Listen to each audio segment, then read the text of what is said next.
Sebelum masuk ke inti dari video ini, perkenalkan sebelumnya nama aku Fasya Rosalini, biasa dipanggil Fasya.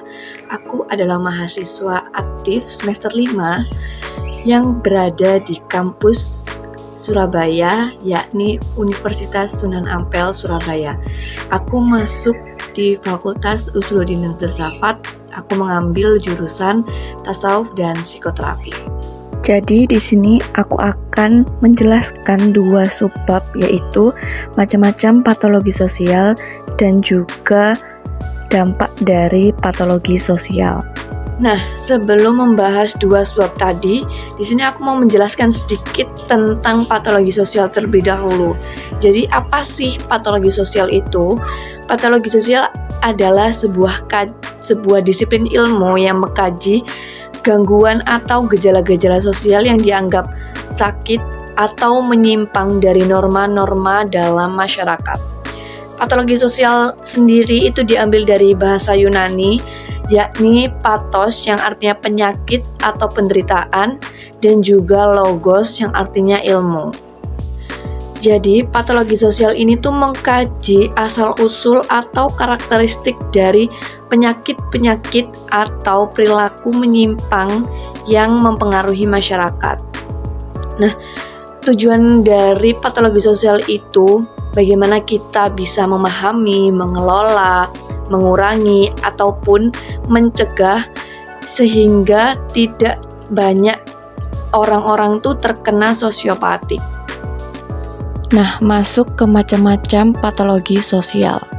Untuk memahami patologi sosial, kami menggunakan dua pendekatan, yakni pendekatan biologis dan juga pendekatan psikologis dan psikiatris. Lanjut ke subbab kedua, yaitu bentuk-bentuk patologi sosial. Yang pertama yaitu kriminalitas atau segala bentuk pelanggaran hukum yang merusak tatanan masyarakat seperti pencurian, perampokan, penipuan, dan pembunuhan. Yang kedua yaitu penyalahgunaan narkoba, penggunaan obat-obatan terlarang atau zat kimia secara berlebihan yang menyebabkan kerusakan fisik, mental, dan sosial. Yang ketiga yaitu kenakalan remaja, perilaku yang melanggar norma sosial seperti tawuran, bolos sekolah, pencurian, dan vandalisme. Yang keempat yaitu korupsi, penyalahgunaan kekuasaan untuk keuntungan pribadi atau kelompok tertentu yang melanggar hukum.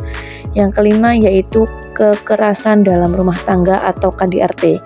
Ini itu tindakan agresif secara fisik, emosional, atau psikologis yang dilakukan terhadap anggota keluarga, biasanya pasangan atau anak-anak. Dan masih banyak lagi seperti prostitusi, diskriminasi, pergaulan bebas, bunuh diri, dan juga bullying. Masuk ke subbab selanjutnya, yakni dampak dari patologi sosial. Yang pertama yaitu dampak individu. Para individu bisa terkena gangguan mental, perilaku kriminal, kurangnya pendidikan dan peluang, kesehatan fisik, di mana ini tuh pasti akan terkena pada mereka-mereka yang melakukan patologi sosial. Jadi individunya akan terkena keempat dampak ini. Tak hanya individu, keluarga pun terdampak. Bagaimana bisa terkena perpecahan keluarga, siklus patologi sosialnya sangat jelek, terus terdapat trauma emosional, dan juga pemecah dukungan keluarga. Gak cukup berdampak pada individu dan keluarga, patologi sosial pun dapat berdampak pada komunitas, di mana dia dapat ketidakadilan sosial, ketidaksetaraan sosial, dan juga kehilangan sumber daya.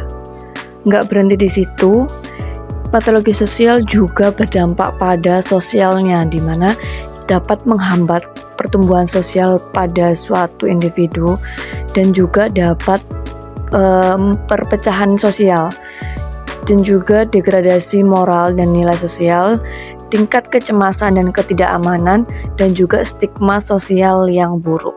Dan tak lupa dan pasti, ekonomi pun akan sangat berdampak pada orang yang terkena patologi sosial, di mana keluarganya, ekonominya akan terganggu, ekonominya diri sendirinya akan terganggu juga, dan juga orang-orang di sekitar dia pun bisa ikut terseret pada dampak dari ekonomi ini. So mungkin itu aja dari aku, kurang lebihnya mohon maaf. Thanks for your attention. Assalamualaikum warahmatullahi wabarakatuh.